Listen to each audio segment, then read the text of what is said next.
everybody. I would like to thank and welcome David Bourgoin from Essilor for sharing his experience for digital supply chain planning today. Hi, David. Hi, Marine.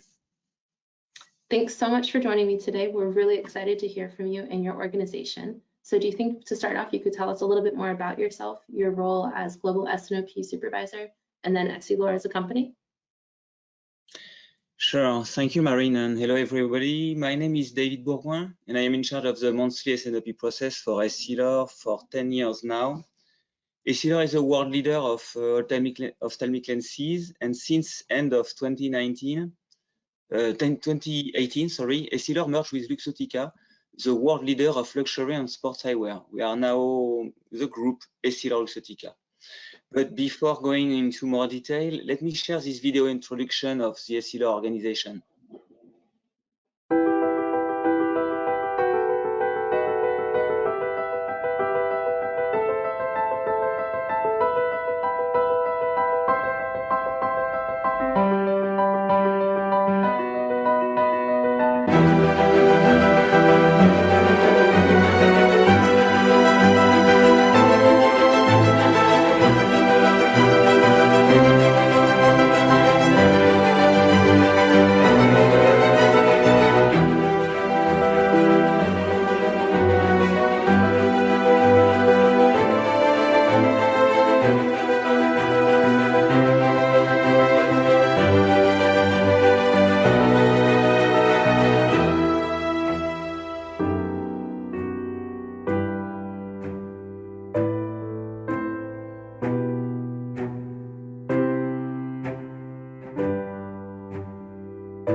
Essilor strategy is guided by our mission of improving lives by improving sight. Like seen in this short video, innovation and partnerships are the cornerstone of our growth. From a S&OP perspective, this means to be able to quickly simulate product phase in and phase out. Innovation gives us a bit more than 250 new products per year, and we invest every year more than $200 billion for the research and innovation. As well, we need to be agile, lean, and digital enough to integrate the new partnerships in our S&OP processes and in our tools. Since the last 5 years, we have integrated around 130 new partnerships around the world. As you can see, I'm a loyal wearer of Essilor lenses myself, David.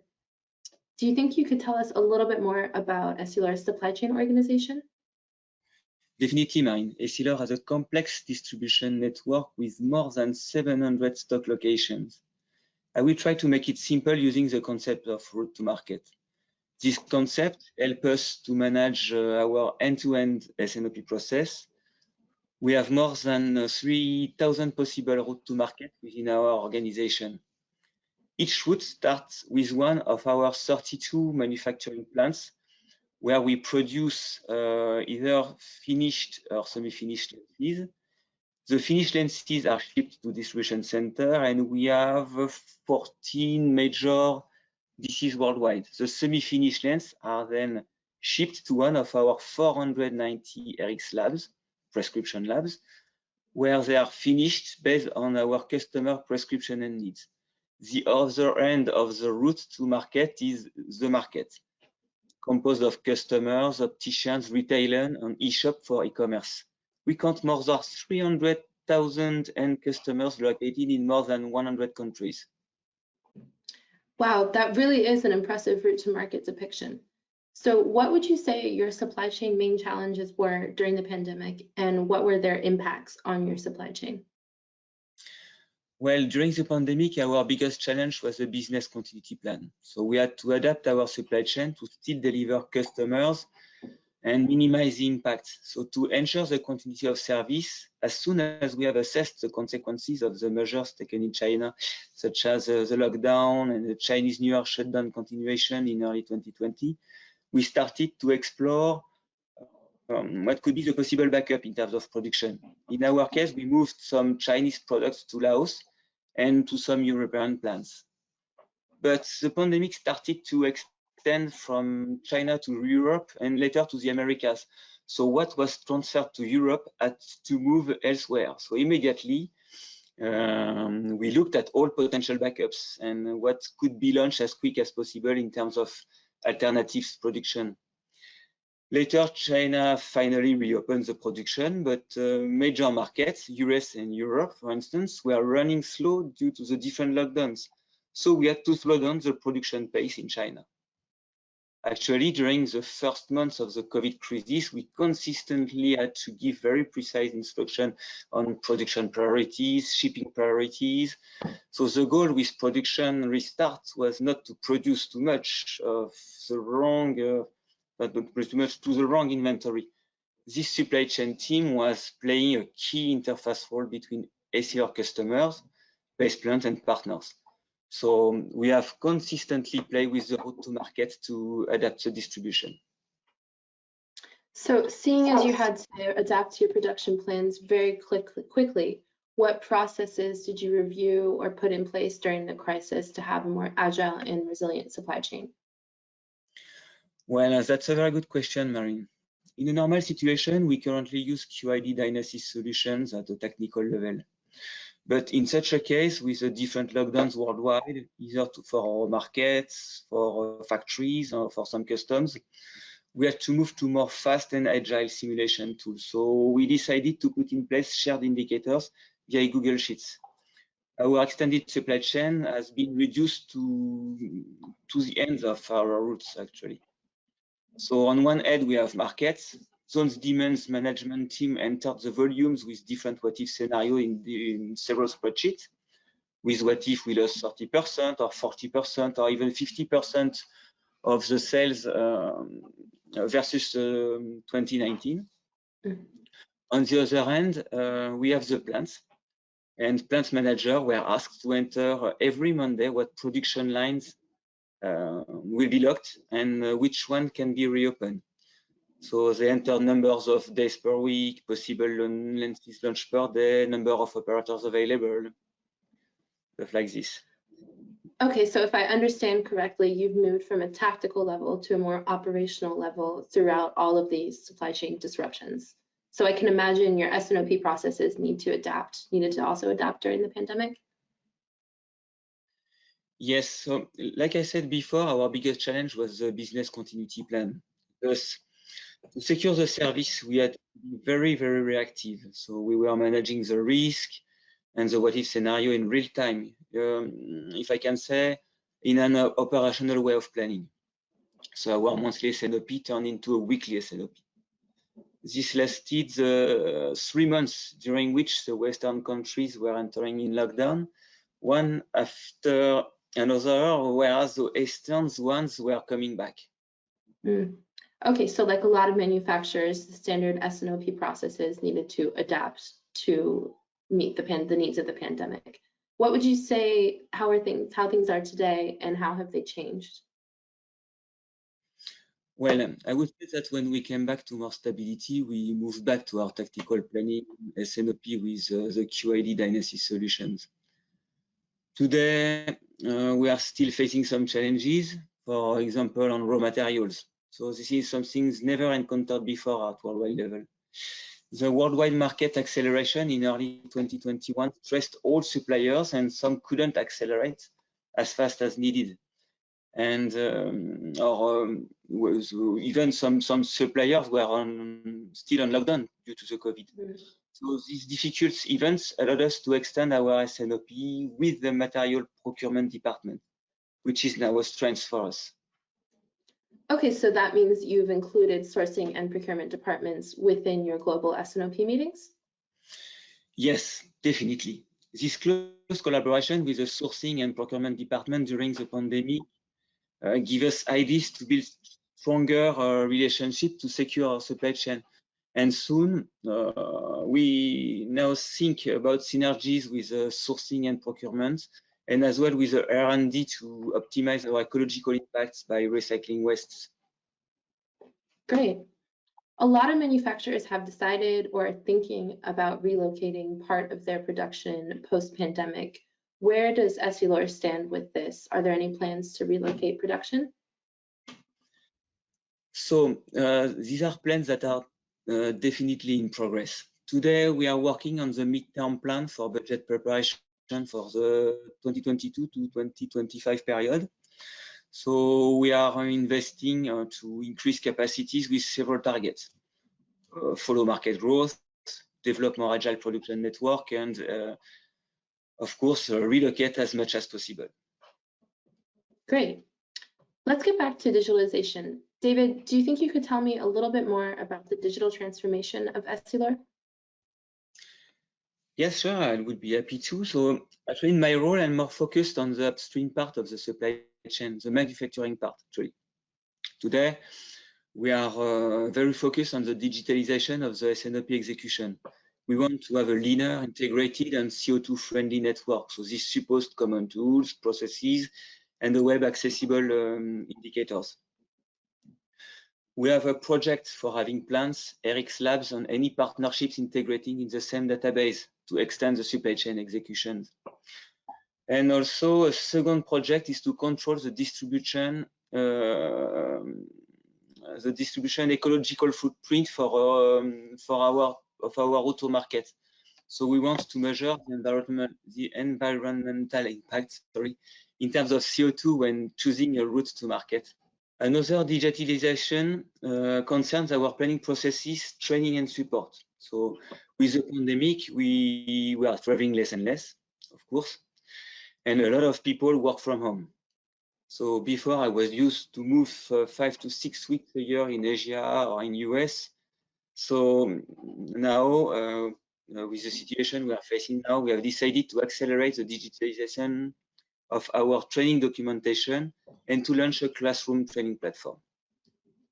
That's a significant change from before.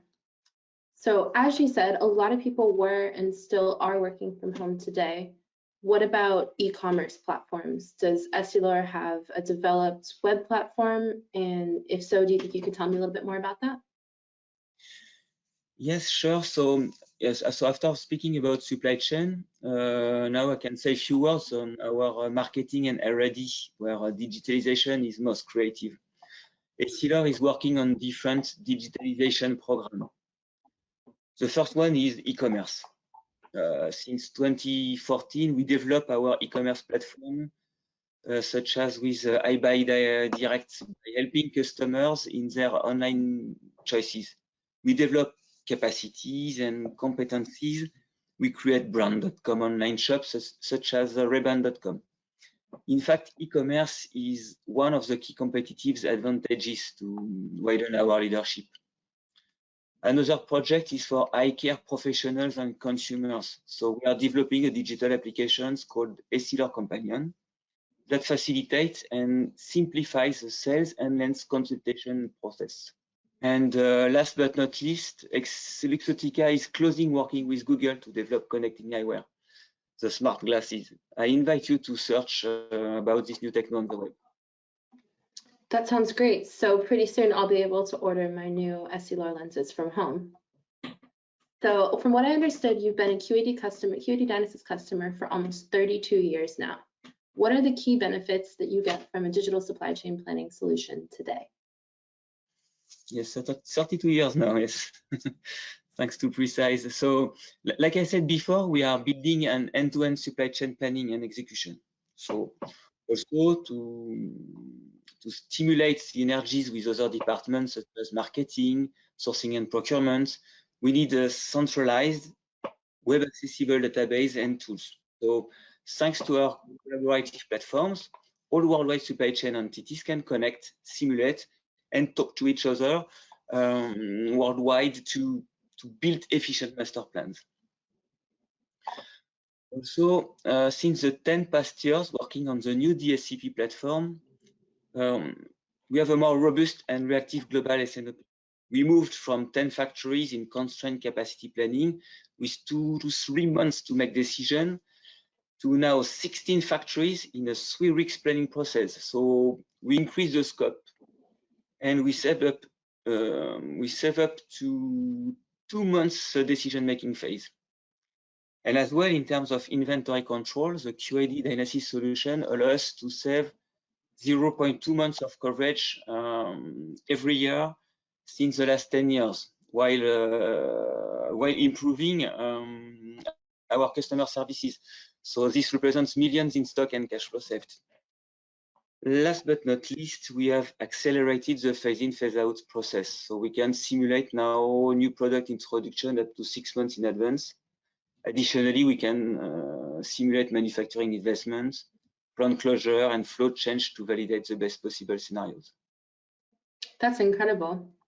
I know you all moved to the Q80 Genesis Cloud in 2018. What would you say from your point of view and within your role at Essilor are the benefits of a cloud-based solution? So with the Q80 Genesis Cloud 2018 release, we have a more fluid and quick centralized support. So this avoids stress for Asian and US SNOP administrators, so they don't have to wait for the French admin to wake up. So as well, it improves the calculation and data treatment. It's faster than with our previous on-premise solutions. David, you also mentioned earlier that Essilor is working on relocation, CO2-friendly networks, and reducing ecological impacts. What about sustainability? Is that a strong initiative within the company? And if so, what have you put in place or are planning to put in place with regards to that? Well, sustainability is definitely an important part of the company's strategy. Actually, our position as a global leader encourages us to lead the way for sustainable development. We have seen that our customers' expectations about our performance on sustainability matters are higher than before, giving us a competitive advantage. So at the operation level, for a few years now, Essilor has committed to reduce its environment impact through 3 main pillars: energy, water, and waste. As you know, water is becoming scarce in many places around the globe. So we put emphasis on water reduction. And since 2015, we have succeeded in reducing the water consumption in our manufacturing process by close to 25%. We are now stepping into the effort of reduction of our waste and energy consumption. So regarding energy, we have many programs to reduce consumption in our processes. And in the waste front, swarf and materials consumptions are one of our main challenges. We put efforts on reducing the material consumption from the semi-finished to the end product. Also, we work with partners on how to reuse the swarf. We are closely working with the R&D teams on breakthrough technology for the long term. At SNOP process level, to meet with our roadmaps towards carbon neutrality, we will adapt to take into account the CO2 impact. So like I said previously, we will challenge our route to market on sourcing processes for a sustainability perspective. Wow, thanks, David. Those are some really great initiatives for our planet. Do you have a few last words to conclude and about your vision of the future of digital supply chain planning for Essilor? Sure, Marine. So I will do my best to answer this question. Working towards our mission of improving lives by improving sight encourages us to lead the way for a more digital, agile, and sustainable supply chain, of course. Digital, for me, actually, the merge with Luxottica, our extension for partnerships, the synergies with our other departments, forced us to have online tools and databases accessible from any place worldwide. We have to meet with our supply chain increasing scope while keeping reactivity, and as well with the COVID crisis, we understood how important it is to strengthen our supply chain collaboration internally, but as well externally. From an agile point of view, with the last events the world faced, I remember they were given boats stuck in the Suez Canal, the more numerous fires and storms the Earth had the past years, and the pandemics. So we need to be able to quickly run on a world basis what if simulation processes to anticipate or to respond to those disruptive events. And the third point, the sustainability. After decades producing, consuming, traveling without looking forward to the planet's resources and environments, we are, and this is my point of view, we are liable for the new generation of reversing this trend. Global warming and planet resourcing management should now be the heart of our company's decision. We now need tools, processes, and again, what if scenario to limit our ecological impacts and move towards carbon neutrality. And for me, this COVID crisis will certainly be a marker in our history to more responsible choices for new generation. I certainly hope so too.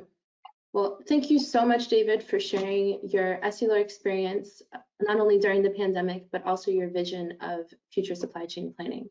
It's digital, agile, connected, and of course, sustainable. Thank you, Marie. It was a pleasure for me to interact with you today on those questions and challenges.